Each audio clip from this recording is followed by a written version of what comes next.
Don Reapy, and it's the annual Shorebird Festival. And right now we're heading off to the south end of the East Pond. Mom, I'm seeing a bird. Oh, look! So the reason we're having a Shorebird Festival is that of all the groups of birds, shorebirds are pretty much the most difficult to identify. That's why the birders like them. Also, they fly amazing distances. One bird in particular, the red knot, will leave here, fly non-stop to Brazil, and then south to Tierra del Fuego to spend the winter. Thousands of miles, several days, non-stop flights. And when they come back in the spring, they're more colorful, and that's the time when the horseshoe crabs come up too. So they feed voraciously on the horseshoe crab eggs because they've lost so much of their body fat, i.e. fuel. So they have to build that up again because they're going up to their Arctic breeding grounds. Right? So the importance of these refuges along the coast are stopover places. They don't breed here, they don't winter here, but they stop here and fuel. It's like a big gas station or supermarket.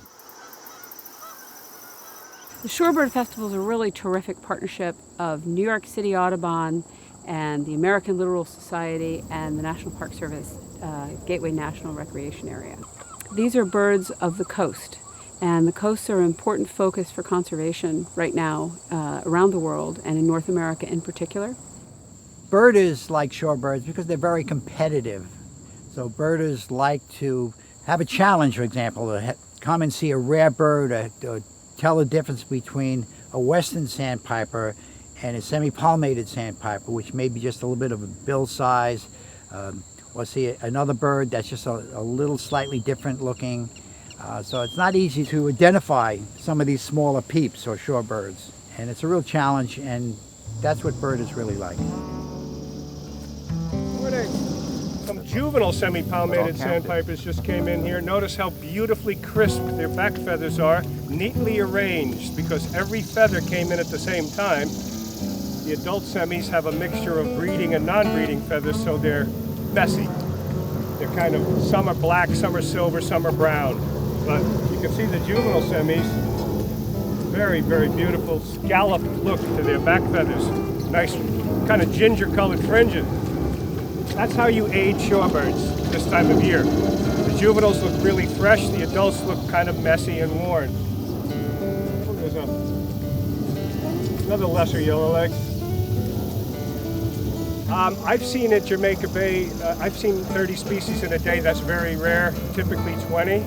My favorite, buff-breasted sandpiper, may not be here today. Just had a beautiful white rump. 40 years I've been doing this, I learn something new every day, and I get a new appreciation every day, and it never wanes. And I got bored with everything I've ever done in my life other than wildlife photography and looking at birds. They will lift you from bad spirits and bring you back to where you feel pretty good, and then before you have to go back and face what you consider to be reality, because this is reality. Question from the young lady over here. What is the biggest bird that's here? The biggest bird here is that mute swan way down there.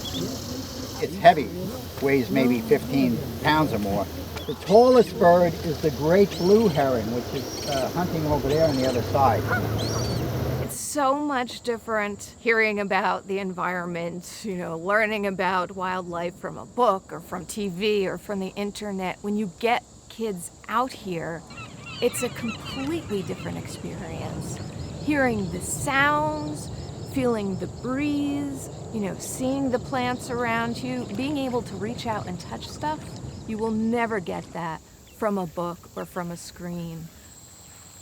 So I didn't have binoculars and I couldn't really see any of the birds. Then this woman, she focused on this bird that was really far away that nobody could see without binoculars at all. They wouldn't even know a bird was there. And then she said, "Do you want to see it?" And then I said, "Okay." So then I looked through it and I saw this bird had a kind of small body. It was against all the really tall grass, also a skinny beak, and it was completely white.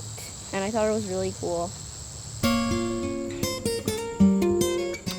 Jamaica Bay is by far the best place to see shorebirds in New York City because Jamaica Bay is a huge estuary located in Brooklyn and Queens. It's over 13,000 acres in size, and it's got a lot of mud flat that will attract the shorebirds. You don't find that in many other areas of New York City.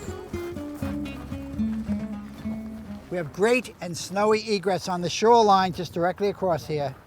The taller one is the great egret, and to the left is the snowy.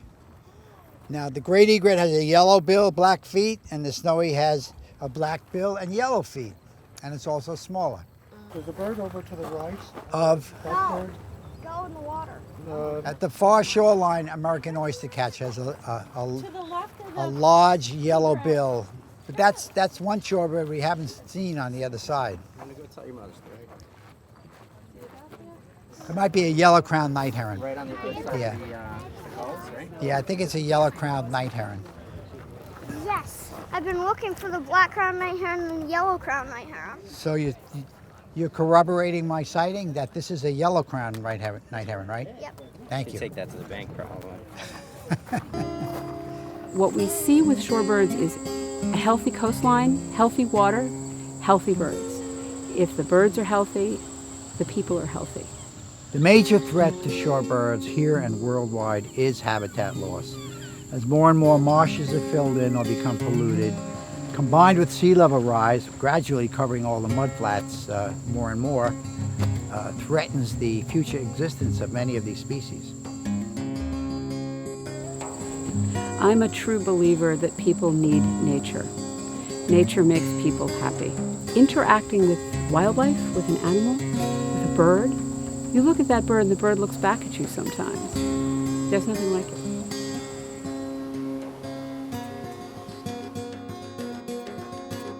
Hi, I'm Don Rippey, the Jamaica Bay Guardian and Director of the Northeast Chapter of the American Littoral Society.